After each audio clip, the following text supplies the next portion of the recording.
Right, well, welcome everybody to this session of the Education Enhancement Network. And I'm really pleased to welcome Sally Mitchell, who's the Head of Learning Development at Queen Mary in London. And I met Sally a few months ago, and she told me a bit about her project on thinking writing, which when I came back, I started looking at the website, and it looked very interesting. So that's why I've asked Sally to come and talk to us today about this. So it's going to be a fairly informal session, I think. I'm going to talk a little bit about the work of thinking writing and what we tried to achieve at Queen Mary, and take a little line through it, a bit exploratory, not terribly well developed. So hopefully you'll come through with me on that. But I wanted to start off by just getting you to maybe do a little bit of thinking about writing. And as a way of sort of an advanced organiser, if you like, so that then as I talk, it might chime with some of the things that you've said, or challenge some of the things that you've said. So I'll just give you something like 30 seconds on each one, so just some thoughts down. And then you can chat very briefly to somebody next to you about them, but you don't have to show it to anybody. So I'm going to just talk a little bit about thinking writing at Queen Mary, University of London now.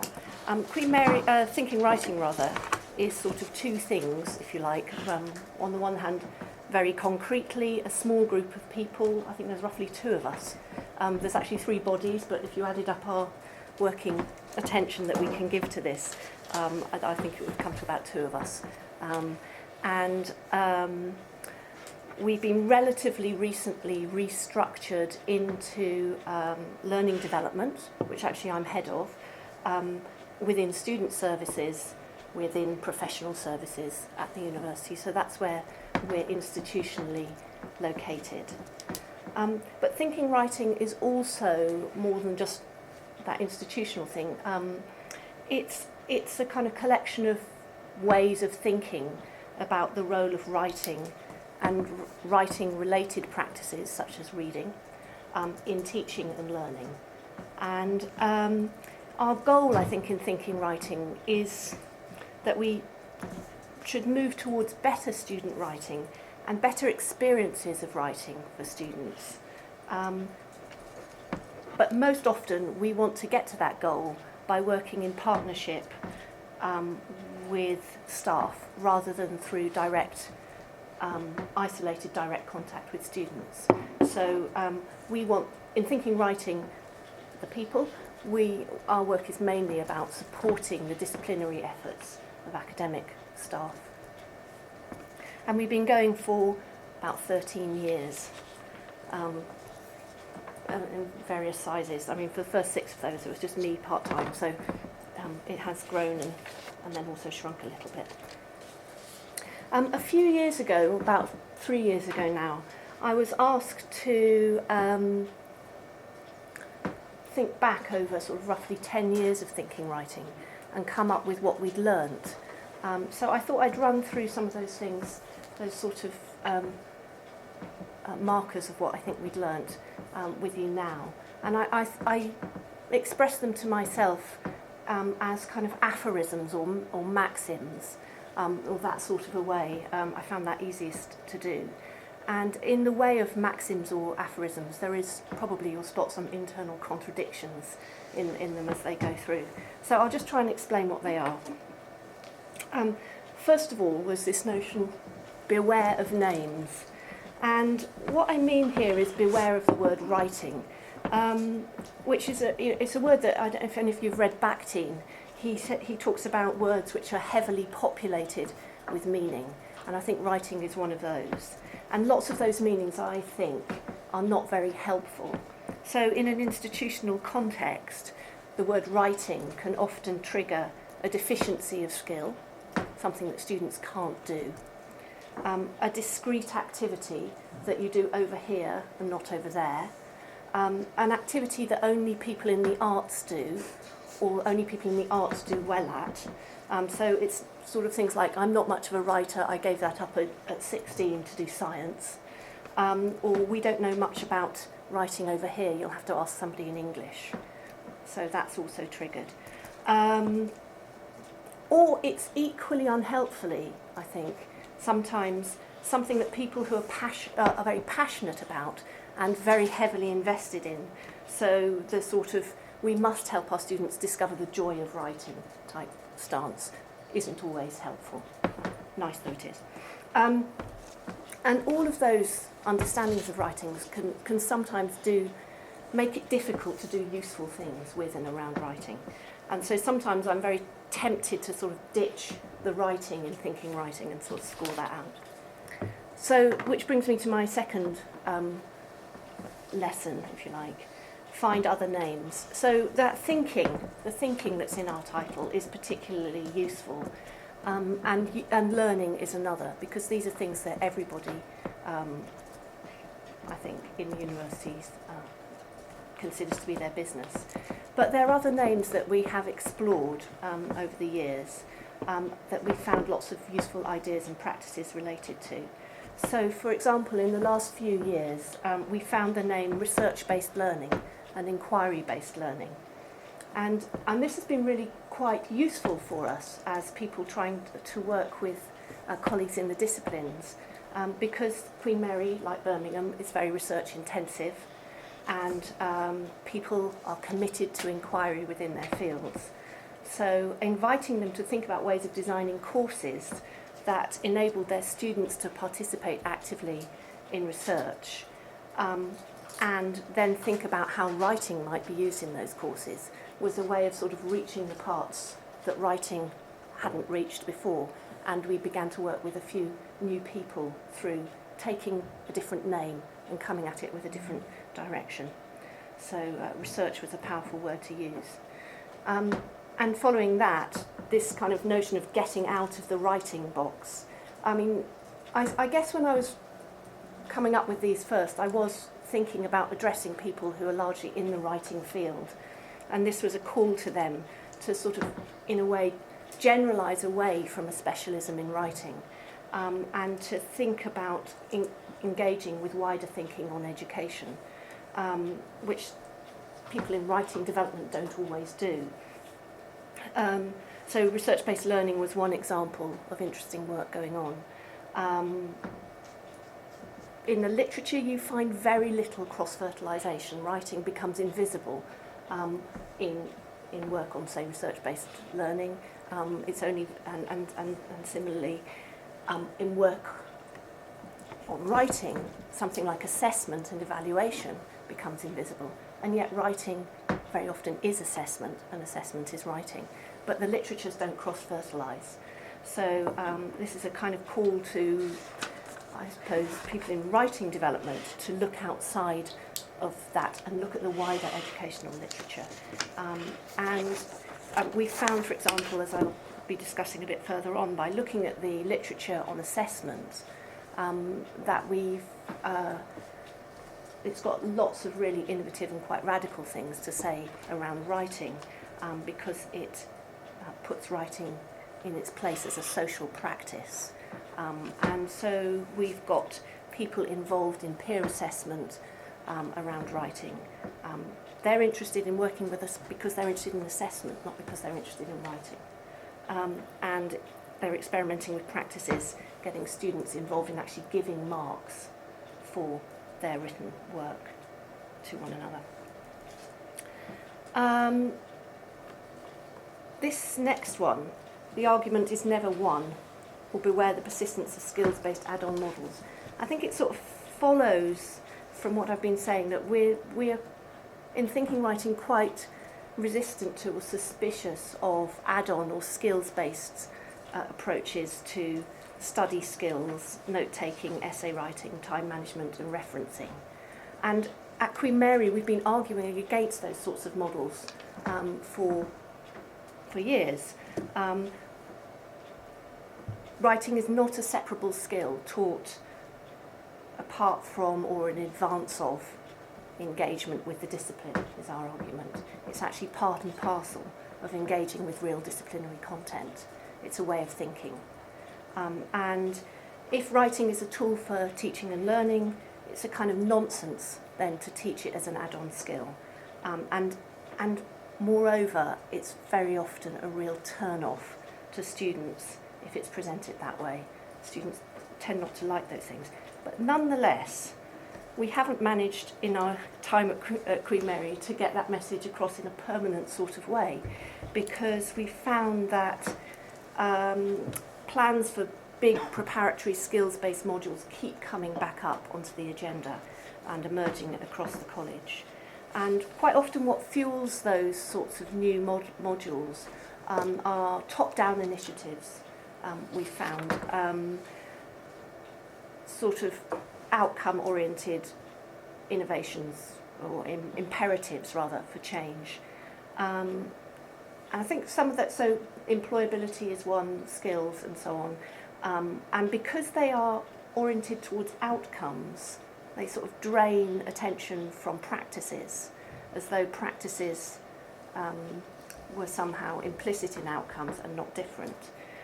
So you get a kind of new lease of life from top-down imperatives like this to what are often rapidly devised and ill-thought-through courses which seek to tick the agenda for employability or graduate attributes or skills, and in particular for written and oral communication.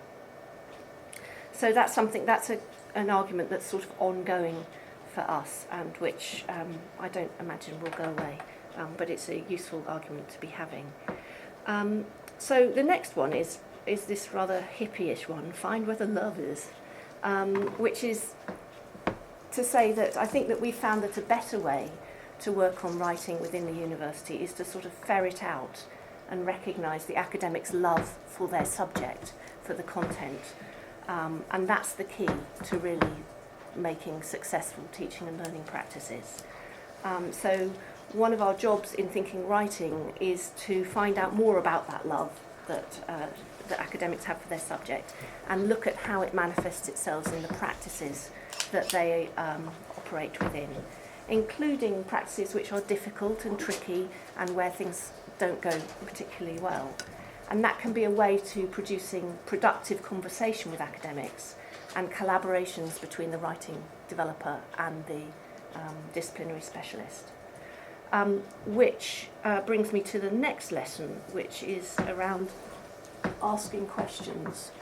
And I think that that's another thing we found in our work in thinking writing, is to always have what I would call a research orientation towards everything we do, to ask questions of it, which is not to say that I think we need to turn everything into a formal research project.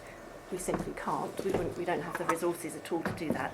But to try and have this orientation, try and have a dimension of inquiry underpinning everything that we do, whether it's responding to institutional imperatives, like employability, whether it's co-teaching, whether it's putting into practice a new assignment, or working with a disciplinary colleague. These tasks, I think, are better conceived not as endpoints, as sort of getting the job done, but as part of ongoing processes of inquiry with disciplinary colleagues, because it's recognising that change always occurs. So this notion of learning to love the question is a quote from Rilke. Have patience with unresolved issues and learn to love the question. So that's the kind of ethos in which we try and work. And my last lesson here is sort of, again, as I warned you, overlaps with some of the others, which is to say that the centre is at the margins. And this was a phrase used by a man called Jonathan Munro from Cornell University's Institute for Writing in the Disciplines, where writing is pushed out into disciplinary courses with an institutional imperative to do that. And there have been talk at various times at Queen Mary about having a writing centre and about bringing writing into the centre with some visibility that would make it very clear what Queen Mary was doing around writing. I always remember what Jonathan Munro said, which is the centre is at the margins. the centres in universities are in the disciplinary spaces where the academics are and where the students are actually learning their disciplinary content, and that's what they came here to do. So it's just a thing that echoes in my head whenever we feel this tension about separating writing out and to move it into a central position, as though that will both give it visibility and solve it as a problem. It's not necessarily going to do all those sorts of things. It might well separate it out. And those are tensions that I think one constantly struggles with. I imagine that they're here as well. So those are my sort of 7 little lessons that I've learnt. So I thought I'd just take a little sort of jaunt through this notion of work on writing that isn't all around writing, but other stuff as well. And the other stuff I wanted to think about was judgment. And one of the reasons I thought of that is that I don't think, from my looking at your website, that you have a sort of graduate attribute statement. You haven't gone down that route. But we have done this at Queen Mary, and we've sort of specified, we did this a few years ago, one of the things that's specified that we hope our students will leave with as part of their rounded intellectual development is good judgment. So there are certain things, so there are something that the college is aiming at, and so I wanted to think about judgment and writing, and how writing might help students develop good judgment.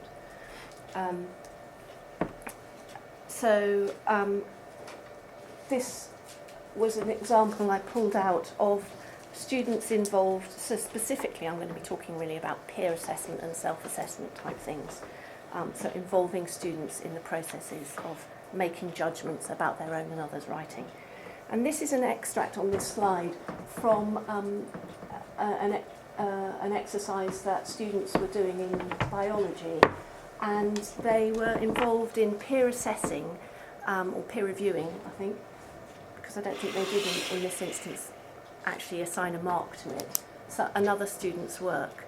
And they had a whole load of structured questions to answer around that student's work, and this is some of it. And you can see that the questions are directing them to close reading of the student's, the peer's work. So there's interpretive questions and some quite factual ones, like at the bottom, simply how many parts is it divided into? So directing the student's attention to the details of the work. And that's another bit where it gets even more detailed. What does each part do? So this is a student commenting and re-describing another student's work. This assignment was actually graded by the teacher, so there was an incentive for the students to do this thoroughly and well, because not only were they writing an essay, but they were also being asked to write something about another person's essay and offer feedback. But we've subsequently worked with colleagues who've been willing to push those ideas further and to involve students in actually giving marks that count. So they're actually peer assessing rather than just peer reviewing. One of my colleagues, Tressa McConlog, who no longer works with us, she's moved to UCL, has done some research which has just been published, and I'm going to look at it in a little while, or cite the paper, that suggests that students really benefit from this work of composing feedback in terms of their own work. They get insights into how essays are structured by having to look at essays. So, and that they actually quite enjoy it. Many of them quite enjoy this process. What hasn't been as well recognised is that there is a real value for the student who composes the feedback as well as for receiving it. I mean, in Teresa's study that I give you the reference to at the end, the student that she looks at got a lot of pleasure and value from composing feedback. She was really fed up when she received some feedback from other people, because she didn't agree with all of it, which was fine actually, but also in some cases she didn't feel it was as thorough as what she'd offered. I don't know that that's a reason to kind of give up on the process, actually. This is sort of Teresa's summary of why involving, why should we involve students in making judgments. There's a lot of time spent marking by tutors, but there's not very much impact, the research shows, on progression, because quite often it comes too late, or students don't engage with it. And students, if we look at NSS scores, it's the one thing that, however much we do, we can't seem to do enough of it, so we can't achieve satisfaction very easily. So one of the reasons, a bunch of reasons for not engaging with feedback, Peter, one of the things is around the discourse of feedback. It's not really easy to understand what's actually meant, as in your situation. And then there's this kind of tacit dimension of judgments, is that it's very hard for us to actually say what it is we value, because we just know it or feel it when we see it, and it's very difficult to unpack that. And one of my reservations about so-called explicit assessment criteria is that they claim to be explicit, but they always contain, have amongst them tacit things that are unexpressed or under a pact. So there's a sort of,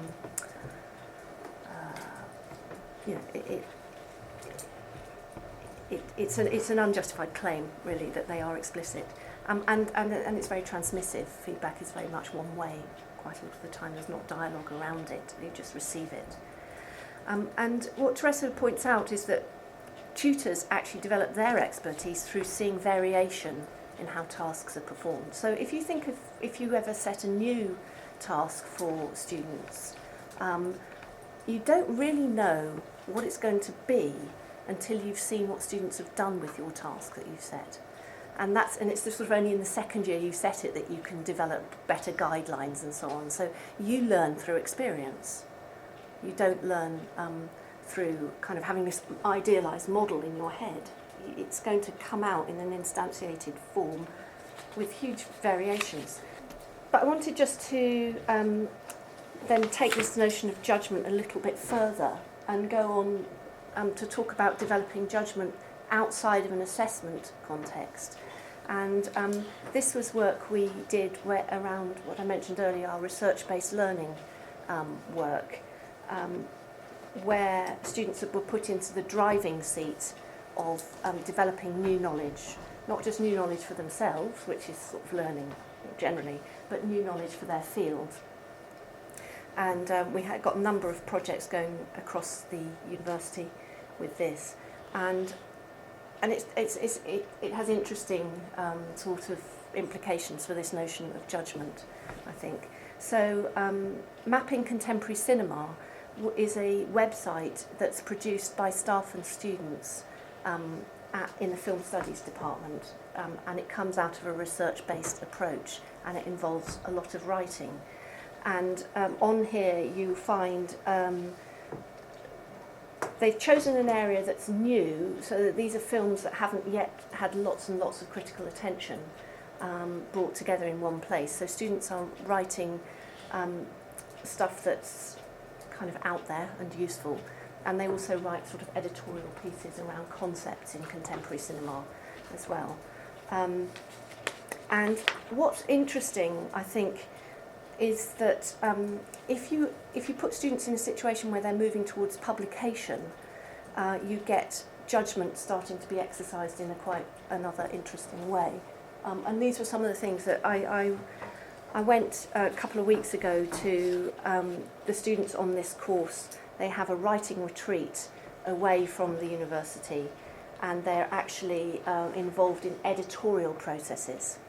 So it sort of links back to that example I showed you of the student doing peer review, but here we're framing it as editing work. So in this course, they receive the material for the website are highly ranked essays from other courses, and the students in this course are asked to edit and revise those essays into material that might end up on here. And what they talked about when I spoke to them the other week was how detail-oriented this course was. That simply they got so much more time to look at writing than they ever had done on other courses. And it was attention to someone else's work, but they were helping to shape it towards publication. And they became very much more reader-oriented. So, you know, they were asking questions about understanding. And they were talked about becoming much more pedantic and perfectionist, which is what their teacher is as well. So you've got a student here in the final quote there, who said, I've always been good at writing, but I've become sort of complacent because I was getting firsts. And what they've really realised, and what the academics who are working in this way have really realised that's very interesting, is that assessment in the university, which you might get a first for, still doesn't make it good enough to go public, and that's an extra hurdle and an extra push for students. And there's this extra dimension of quality that comes in, which opens up a really interesting discussion with the students. You know, they say, but this one got a first, why is it not publishable? Well, let's look at it and start to unpack those sorts of things. So it pushes the students' thinking around writing and how to make judgments that little bit further, which just brings me sort of just back to the bigger picture, which is what I've talked about before, is that notion that writing that thinking about writing contributing to the bigger picture, not just as contributing students becoming better at writing, but I read this piece by David Nichol, who's I think a really good writer on feedback and assessment, who looked at some statements of graduate attributes and said, well, you know, actually, amongst all of these kind of statements, what people seem to be after in universities is that students should become autonomous, should become self-reliant, should be able to think for themselves. And he argues that instead of sort of having to add graduate attributes on, as sometimes has been the imperative in the university, well, let's have a graduate attributes module that will tick those things. We should embed it into our regular teaching and learning practices, and peer assessment is one of the ways in which we can do that. And then I just wanted to link it to this kind of shift that's going on in the sector, a sort of critique of students, the dominant metaphor of students as consumers towards students as producers or students as co-producers of knowledge and learning and judgment, and towards sort of more collective enterprise. And I've referenced there this McCulloch article, which I think is really good